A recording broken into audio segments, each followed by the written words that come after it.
Bonjour, aujourd'hui nous allons parler d'un des projets les plus importants que j'ai organisé, les Jeux Pyrénéens de l'Aventure. L'idée m'est venue en mars 1988 pour promouvoir les Pyrénées face aux Alpes. Son appellation initiale était Jeux de printemps, mais la Datar nous a demandé de changer le nom en Jeux Pyrénéens de l'Aventure pour marquer l'identité pyrénéenne. J'avais constaté l'émergence d'une nouvelle famille de sports, les sports de glisse, pratiqués soit en milieu naturel, soit en milieu urbain. Mon idée était d'intégrer ces sports à l'olympisme. C'était un projet citoyen qui partait de la base en s'appuyant sur le mouvement sportif. Ce sont les comités départementaux qui sont remontés vers les fédérations régionales, puis le niveau national et international. En dernier lieu, le CIO s'est emparé du projet qu'il a parrainé. J'ai choisi le site transfrontalier de la Vallée d'Or en France et du Sobrarbe en Espagne. J'ai créé une association qui s'est appuyée sur les habitants, les associations locales, les professionnels du tourisme et les élus du territoire. Début 1991, j'ai cédé la présidence de cette association aux élus et aux professionnels de la vallée. J'ai créé une SARL, Nouvelle-Pyrénées, qui devient le prestataire de l'association pour l'organisation des Jeux Pyrénéens de l'Aventure.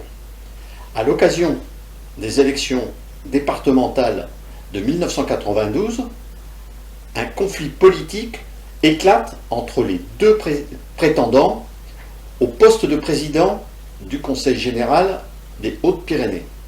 D'un côté, François Fortassin, de l'autre, Jean Glavany.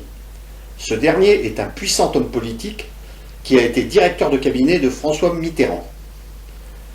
Dans la phase initiale, il a soutenu les Jeux Pyrénéens de l'Aventure car elle rentrait dans sa stratégie de conquête. C'est par son intermédiaire que nous avons obtenu le soutien de Nelson Payou et du CNESF. Finalement, Jean Glavany est battu et à partir de ce moment, son attitude change radicalement et il va tout faire pour empêcher l'organisation des Jeux Pyrénéens de l'Aventure. François Fortassin et Jean Glavany se déchaînent contre moi. Je demande donc un audit financier qui conclut à mon intégrité morale et à la qualité du travail d'organisation technique.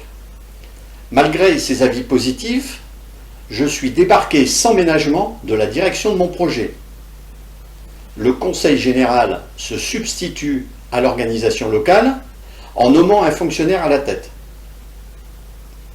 Les JPA sont toutefois un succès avec 600 athlètes venant de 27 nations et suivis par 21 000 spectateurs.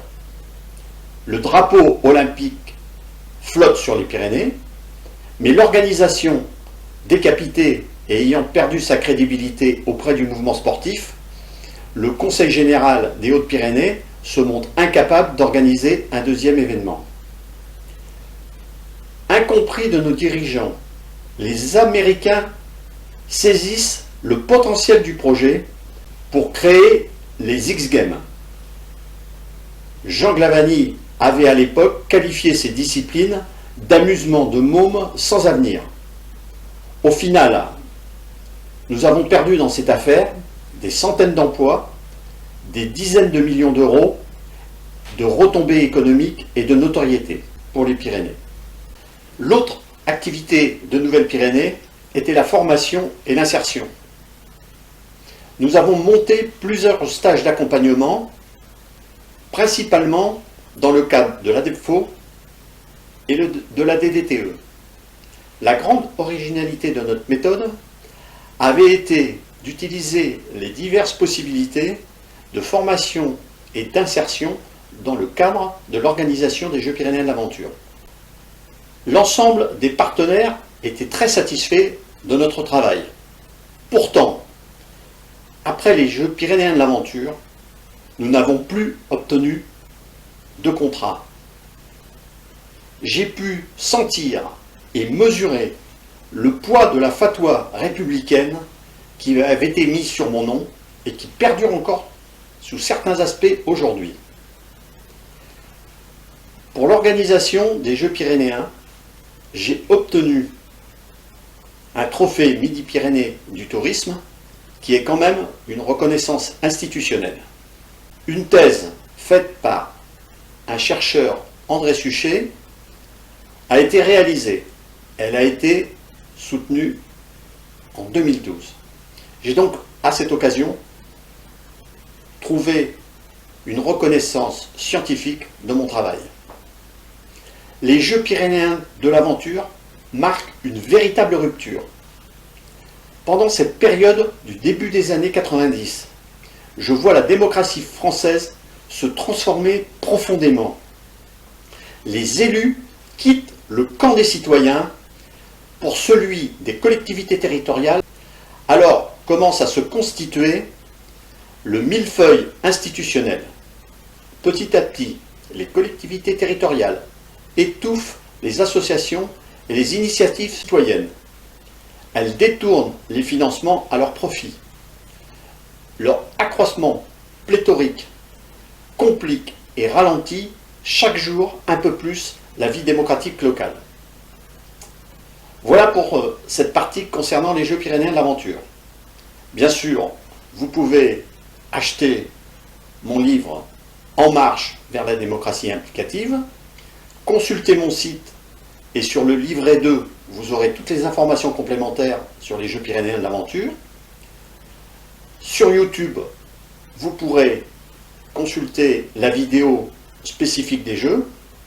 Et bien sûr, n'oubliez pas de partager toutes ces informations et toutes ces vidéos sur les réseaux sociaux.